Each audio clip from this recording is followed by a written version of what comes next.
Hello, good morning बच्चों। आज chapter 14 अपना, ठीक है। और 14 में हम जो एक लेक्चर ले चुके हैं उसमें राष्ट्रीय आय के बारे में हमने बात की थी। राष्ट्रीय आय क्या होती है और राष्ट्रीय आय की गणना क्यों महत्वपूर्ण है, प्रति व्यक्ति आय क्या होती है और राष्ट्रीय आय के आधार पर जो तुलना की जाती थी देशों की वो सही मापन क्यों नहीं माना गया, और फिर प्रति व्यक्ति आय को ही सही मापन कहा गया और ये प्रति व्यक्ति आय कैसे निकाली जाती है, ठीक है।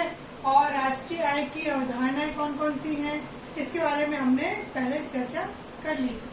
आज हम बच्चे पढ़ेंगे राष्ट्रीय आय के ही बारे में, राष्ट्रीय आय की गणना, ठीक है।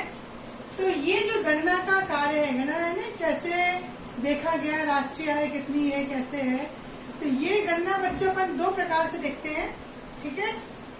एक तो हम देखते हैं स्वतंत्रता से पूर्व, आजादी से पहले। ये गणना जो सबसे पहले की गई थी वो दादा भाई नौरोजी, अर्थशास्त्री दादा भाई नौरोजी के द्वारा की गई थी 1868 में। यहाँ क्वेश्चन बन रहा है कि राष्ट्रीय आय की सर्वप्रथम गणना किसके द्वारा की गई? दादा भाई नौरोजी के द्वारा ये गणना की गई। कब की गई? 1868 में। सेकंड क्वेश्चन, दादा भाई नौरोजी के बाद अन्य विद्वानों के नाम बताइए जिन्होंने राष्ट्रीय आय की गणना में सहयोग किया या राष्ट्रीय आय की गणना की। उसमें ये 2-3 नाम आ रहे हैं, फिंडले शिराज, अपनी बुक में भी देखते जाना आप लोग, ठीक है। डॉक्टर VKRV राव और RC देसाई, ये वो विद्वान थे जिन्होंने राष्ट्रीय आय की गणना की। पर उनको इसके गणना के लिए जो आंकड़े चाहिए थे या जो सही चीजें चाहिए थी वो उनको प्राप्त नहीं हो पाई थी, तो गणना इतनी अच्छे तरीके से नहीं हो पा रही थी। स्वतंत्रता के बाद देखना, अभी अपन ने बात की स्वतंत्रता से पहले और स्वतंत्रता के बाद। PC महालनोबिस, ये नाम आपको याद रखना होगा, PC महालनोबिस, जिन्होंने 1949 में राष्ट्रीय आय की गणना की और बाद में राष्ट्रीय आय समिति का गठन किया गया। यहाँ पर प्रश्न आता है, राष्ट्रीय आय की समिति का गठन किया गया और इसकी 2 रिपोर्ट आती हैं। एक तो इसमें जिक्र है पहली रिपोर्ट का जो 1951 में, और अंतिम रिपोर्ट आई 1955।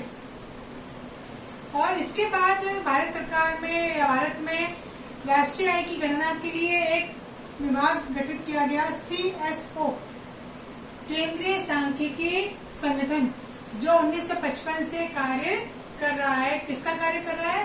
राष्ट्रीय आय की गणना का कार्य कर रहा है। तो ये अपनी गणना के बारे में है, एक पूरा पोर्शन है 2 पैराग्राफ का, कि राष्ट्रीय आय की गणना सबसे पहले कब हुई, कैसे हुई। तो स्वतंत्रता से पहले और स्वतंत्रता के बाद में। पहले हुई दादा भाई नौरोजी के द्वारा और बाद में हुई PC महालनोबिस की अध्यक्षता में इसको किया गया। और राष्ट्रीय आय की गणना करने का कार्य कौन से विभाग करता है? CSO, ठीक है, जिसको हिंदी में कहते हैं केंद्रीय सांख्यिकी संगठन, इसके द्वारा ये गणना की जाती है। फिर हम आगे बढ़ते हैं बच्चों, किसी भी देश की अर्थव्यवस्था में जो क्षेत्रक होते हैं, सेक्टर्स जिसको अपन कहते हैं, जिनका योगदान होता है 3 है, प्राथमिक, द्वितीयक और तृतीयक, ठीक है। प्राथमिक में जो हम लेते हैं प्राकृतिक संसाधनों के प्रत्यक्ष उपयोग पर आधारित। अब प्राकृतिक संसाधन, ठीक है, जो हमको प्रकृति से प्राप्त होते हैं, ठीक है, जैसे उसमें योगदान होता है सूर्य का प्रकाश है, वर्षा की मात्रा है, भूमि है, तापमान, जलवायु हम जो कहते हैं, इन सब के योगदान से जो हमको प्राप्त होते हैं, जिसका हम उपयोग करते हैं, जैसे कि कृषि, ठीक है, जो हमको धरती से ओरिजिनल रूप में प्राप्त हो रहे हैं, तो कृषि हो गया, इसमें खनन कार्य हो गया, ठीक है। इसमें साथ में डेयरी उद्योग को भी जोड़ते हैं, पशुपालन को भी। क्यों? क्योंकि पशु भी जो है वो किस पे डिपेंड है? प्राकृतिक चीजों पर जो है वो डिपेंड है। तो चूंकि इसमें कृषि और सहायक क्रियाएं आती, जो अभी अपन नाम लिए, वन है, खनन कार्य है, ठीक है, इसके अलावा जो कृषि से संबंधित अन्य सहायक क्रियाएं हैं, जैसे वनों पे आधारित उद्योग है, वनों पे आधारित उपज कह सकते हैं अपन, तो इसलिए इसका एक नाम और है प्राथमिक क्षेत्र का कृषि और सहायक क्रिया। अब यहाँ पे जो माल है बच्चों, कुछ तो खाद्यान्न के रूप में आता है, कुछ जो है उद्योगों के लिए कच्चे माल के रूप में काम में आता है। तो ये जाता है कहाँ पर, द्वितीय क्षेत्रक में। अब चूंकि इसका विनिर्माण होगा, विनिर्माण यानी रूप परिवर्तित होगा, जो कच्चा माल है इसको बदला जाएगा नए रूप में। जैसे अगर हम कहते हैं यहाँ से कपास पैदा हुई प्राथमिक क्षेत्रक में, तो उस कपास से क्या बनेगा, कपड़ा बनेगा। गन्ना है तो गन्ने से क्या बनेगी, चीनी बनेगी। जब ये रूप परिवर्तित होता है तो इसको कहते हैं विनिर्माण। विनिर्माण, इसके लिए जगह की आवश्यकता होती है, पूंजी की आवश्यकता होती है, और इसके अलावा यहाँ पर श्रमिकों की आवश्यकता होती है। जगह तो चाहिए, तो इसके लिए चूंकि मशीनों की आवश्यकता होती है तो इसको एक नाम दिया गया है औद्योगिक क्षेत्र। जैसे गन्ने से चीनी का बनना, कपास से कपड़े का बनना, मिट्टी से ईंटों का बनना, और ऐसी बहुत सारी चीजें हैं जो कच्चे माल से हम दूसरे रूप में इसको परिवर्तित करते हैं। तो ये विनिर्माण प्रणाली के द्वारा होता है, और चूंकि इसके लिए जगह की आवश्यकता होती है इसलिए इसको औद्योगिक क्षेत्र भी कहा जाता है। तीसरा क्षेत्र कहा जाता है बच्चों तृतीय क्षेत्र। यहाँ पे देखिए थोड़ा सा आपको ध्यान देना है क्योंकि इसके ऊपर क्वेश्चन बनते हैं। ये क्षेत्र इन दोनों क्षेत्र के समान कार्य नहीं कर रहा, ना ये कोई उत्पादन कर रहा है ना ही कोई निर्माण कर रहा है, किंतु ये क्या कर रहा है, किस तरह से योगदान दे रहा है, ये सेवाएं दे रहा है। तो यहाँ पे क्या हो रहा है, सेवाओं का सृजन। ये दोनों क्षेत्रों को विकास में सहयोग दे रहा है।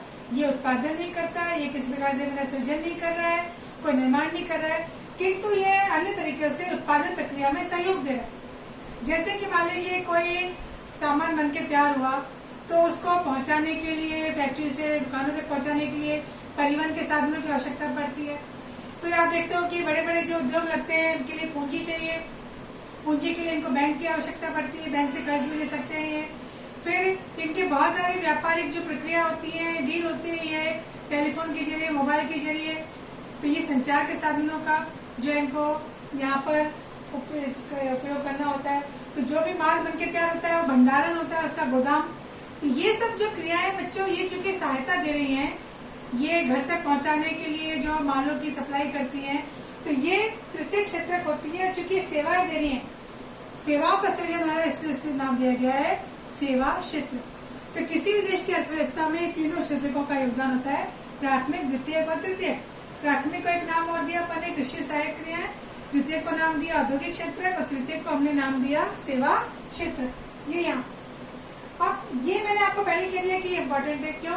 क्योंकि इसमें से बहुत सारे क्वेश्चंस बनेंगे। किस तरह से कि ये जो तृतीय क्षेत्र में हमने, अगर एक क्वेश्चन आता है कि तृतीय क्षेत्र की कोई दो सेवाएं बताइए, तो आप बता सकते हैं परिवहन है, संचार है, ठीक है, व्यापार है, भंडारण है, गोदाम है, ये सारी चीजें इसके अंतर्गत आ सकती है। इसके अलावा कुछ और भी हमको सेवाएं प्राप्त होती है, अपरिहार्य जो सेवाएं हैं, जैसे शिक्षक आपको सेवा देता है, वकील आपको सेवा देता है, डॉक्टर आपको सेवा देते हैं, फिर लेखा का जो काम करते हैं, अकाउंट का, वो आपको सेवा देते हैं। और इसके अलावा आप अपने आसपास दैनिक जीवन में बहुत सारे, आपने छोटी क्लास में पढ़ा होगा, जो हमारे सहायक हैं, जिनके बिना हमारा काम नहीं चल पाता है, वो हमको दैनिक जीवन में जो हमारी सहायता करते हैं, तो ये भी इसके अंतर्गत आते हैं।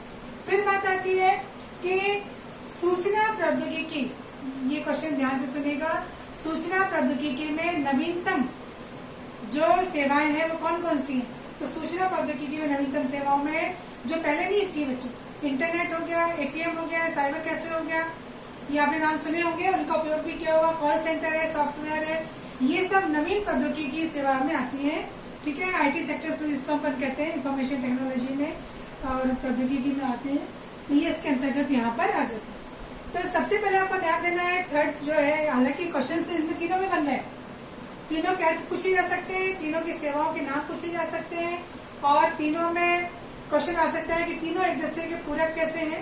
और एक क्वेश्चन जो बनेगा, तृतीय क्षेत्र का बढ़ता महत्व। किंतु इसके पहले अपन चर्चा करेंगे कि ये तीनों क्षेत्रों में जो परिवर्तन देखा गया, ऐतिहासिक परिवर्तन, वो कैसे हुआ। सबको पता है बच्चों, पहले जब हम बात करते हैं प्राचीन समय की, तो हमारे अधिकतर लोग किस पे डिपेंड थे रोजगार के लिए? प्राथमिक क्षेत्र, क्योंकि अधिकतर लोग जो थे वो खेती ही करते थे, कृषि करते थे, और उनका जो जीवन यापन है वो उस पर ही टिका हुआ था। और हम कहते भी है भारत जो है गांव का देश है, या हमारी जो अर्थव्यवस्था है वो किस पे टिकी हुई है? कृषि पे टिकी हुई है, ठीक है। परंतु यहाँ से रोजगार का स्थानांतरण नहीं हुआ।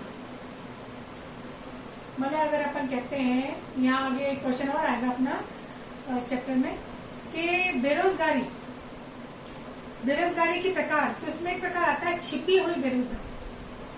छिपी हुई नहीं, लोग दिख तो रहे, छिपे वाले ये नहीं कि छिप गया है कोई जाकर। छिपे से तात्पर्य यह है कि जो वो रोजगार कर रहे हैं वो रोजगार दिखाई नहीं देता, क्योंकि इस रोजगार का कोई योगदान नहीं है। तो कितने ही काम कर रहे हो पर वो रोजगार में छिप जाता है, तो छिपे हुए बेरोजगारी कहलाते हैं। तो कहने का तात्पर्य है कि कृषि एक ऐसा क्षेत्र जहाँ आवश्यकता से ज्यादा लोग लगे हुए हैं कार्य में, और उनका होना ना होना कार्य में कोई भी जो योगदान नहीं देता है। जैसे मान लीजिए किसी एक खेत में 2 लोगों की आवश्यकता है और वहां पे 4 लोग लगे हुए, जैसे अधिकतर अपन देखते हैं गाँव में एक खेत में परिवार के सारे लोग कार्य में लग जाते हैं, जबकि उनका कोई वहां पर योगदान नहीं है, वो कार्य 2 लोग भी मिलकर कर सकते हैं। पर यहाँ पे 4 लोग लगे, तो ये जो बाकी जो 2 लोग हैं ये क्या कहलाएंगे, छिपे हुए बेरोजगार। तो कहने का तात्पर्य ये है कि आधे से ज्यादा श्रमिक जो है कहाँ लगे हुए हैं, कृषि कार्य में, जबकि उनका योगदान जीडीपी में नहीं है। केवल जीडीपी में 15% योगदान है। लोग तो ज्यादा लगे पर योगदान कितना है, बहुत कम, क्योंकि उत्पादन में इनका कोई भी सहयोग नहीं है। इनका सारा श्रम क्या हो रहा है, व्यर्थ। उत्पादन में इसका कोई भी योगदान नहीं है। ठीक है, तो यहाँ पे हम बात करते हैं कि यहाँ पे ये जो 2 क्षेत्रक है, तो शुरुआत में कृषि में प्राथमिक क्षेत्रक में बहुत ज्यादा लोगों का जो था, फिर धीरे धीरे कुछ सालों में जब कारखाने खुलने लगे, निर्माण कार्य बढ़ने लगा, तो लोगों का रुझान कहाँ हो गया, द्वितीय क्षेत्रक में। फिर इसके बाद जो नई प्रणाली आई, नई टेक्निक आई, सूचना प्रौद्योगिकी आई, नए जो है रोजगार के साधन खुले, तो सेवा क्षेत्रक में लोगों का रुझान बढ़ने लगा। तो ये दोनों क्षेत्रक मिल करके, और यहाँ पे आधे श्रमिक लगे हुए हैं, किंतु इनका जीडीपी में अब यहाँ 15 है, तो 100 में से 15 में तो कितने बचे, 85% जो है इन दोनों क्षेत्रकों में योगदान है भारत की या किसी देश की अर्थव्यवस्था की जीडीपी। तो यहाँ पे ये तो इम्पोर्टेंट है ही, इसमें कई क्वेश्चन बनते हैं। तृतीयक सेवाएं क्या है, तृतीयक सेवा को और क्या नाम दिया गया है, फिर तृतीयक सेवाओं का बढ़ता महत्व कैसे है, तो क्योंकि लोगों को यहाँ पे अब रोजगार मिल रहा है, तो यहाँ पे लोग ज्यादा रुझान दे रहे हैं। फिर हम आते हैं अगले क्वेश्चन में, आर्थिक वृद्धि और आर्थिक विकास। आर्थिक वृद्धि हमने बात की थी बच्चों 2 देशों की तुलना में, तो जिसकी आय ज्यादा है जिस देश की, हम उसको मानते हैं कि वो अमीर देश, विकसित देश, और जिस देश की आय कम है उसको हम कहते हैं कि वो विकसित देश नहीं है। विकासशील भी हो सकता है, निर्धन देश भी हो सकता है, अविकसित देश भी हो सकता है। तो आर्थिक वृद्धि से तात्पर्य राष्ट्रीय आय में वृद्धि हो रही है, प्रति व्यक्ति आय में भी जो वहाँ के लोग हैं उनकी आय बहुत अच्छी है। ठीक है, विकास का स्तर, कल्याण का मापक होता है। अब एक जैसे एक स्टैंडर्ड देखते हैं ना, तो यहाँ पे देश का स्टैंडर्ड देखा जाए कि यहाँ पे प्रति व्यक्ति आय में वृद्धि हो रही है, तो देश का कल्याण हो रहा है, ये कल्याण का मापक है। किंतु बेटा ये पर्याप्त माप नहीं है। उसका आप ऐसे समझ लीजिए कि किसी एक परिवार में बहुत पैसा है, किंतु उस परिवार के लोग पढ़े लिखे नहीं है, उनमें समझदारी नहीं है, वो सामाजिक नहीं है, मतलब सोशल नहीं है। ठीक है, उन्हें किसी चीज का ज्ञान नहीं है, उनका विकास नहीं हो पा रहा है, गुणवत्ता नहीं है, तो क्या ऐसा पैसा किस काम का। तो यही बात बच्चों देश में लागू होती है कि आर्थिक वृद्धि का होना ठीक है, पर आर्थिक वृद्धि के साथ साथ विकास का होना भी जीवन की गुणवत्ता के लिए आवश्यक है। मतलब किसी देश में रहने वाले जो वहाँ के नागरिक हैं, उनकी आर्थिक वृद्धि मतलब राष्ट्रीय आय, प्रति व्यक्ति आय तो जो हम मानते हैं अच्छी होनी चाहिए, पर उसके साथ साथ उनमें सामाजिक रूप से, राजनीतिक रूप से, सांस्कृतिक रूप से जो है जीवन का स्तर ऊंचा होना चाहिए। मतलब उनका सर्वांगीण विकास हो, ये आवश्यक। ये नहीं कि केवल कमाई हो रही है और वो बिल्कुल पढ़े लिखे नहीं, अनपढ़ है, कोई सर्विस से पढ़ा हुआ नहीं है, केवल कमाई कर रहे हैं बस वो, उनका कोई सोशल जो है स्तर नहीं है। ठीक है, उनका कोई सांस्कृतिक योगदान नहीं है। तो इस तरह से जो है हम ही मान सकते हैं कि व्यक्ति अगर एक सामान्य बन गए तो आय तो चाहते ही है, पर केवल आय नहीं, आय के साथ साथ वो क्या चाहता है अपने लिए, वो चाहता है दूसरे मुझे आदर दें, सम्मान दें, वो अपने लिए सुरक्षा भी चाहता है, दूसरों से अच्छा व्यवहार भी चाहता है। वो सभी चाहते हैं। आज आप चाहते हो क्या कि आपके साथ कोई दूसरा बुरा व्यवहार करे, नहीं चाहोगे। तो ऐसे ही एक व्यक्ति जो होता है, एक मानव की जो अपन कहते हैं कि इच्छाएं होती हैं कि आय तो चाहिए उसको, पर आय के साथ साथ वो दूसरे से और क्या चाहता है। तो यहाँ पर अपन एक बात करते हैं, स्वतंत्रता भी चाहिए उसको, आदर सम्मान भी चाहिए, व्यवहार भी चाहिए, सुरक्षा भी चाहिए।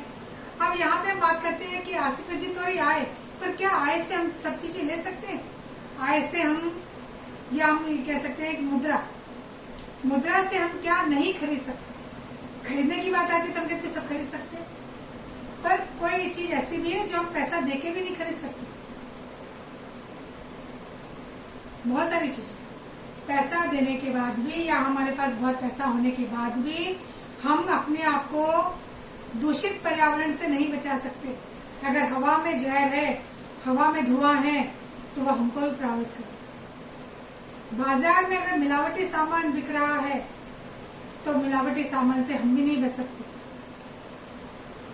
मिलावटी दवाइयां बिक रही हैं तो हम उसके भागी होंगे। क्यों? क्योंकि हमारे पास पैसा तो है, पर हम अपने आप को उससे बचा नहीं सकते। पोल्यूशन फैल रहा है तो हमको भी प्रभावित करेगा। तो पैसे से हर चीज नहीं खरीदी जा सकती, और व्यक्ति पैसे के अलावा इन सब चीजों को भी पाना चाहता है। तो कहने का तात्पर्य है कि आर्थिक वृद्धि के साथ साथ आर्थिक विकास होना भी एक व्यक्ति के जीवन की गुणवत्ता के लिए आवश्यक है।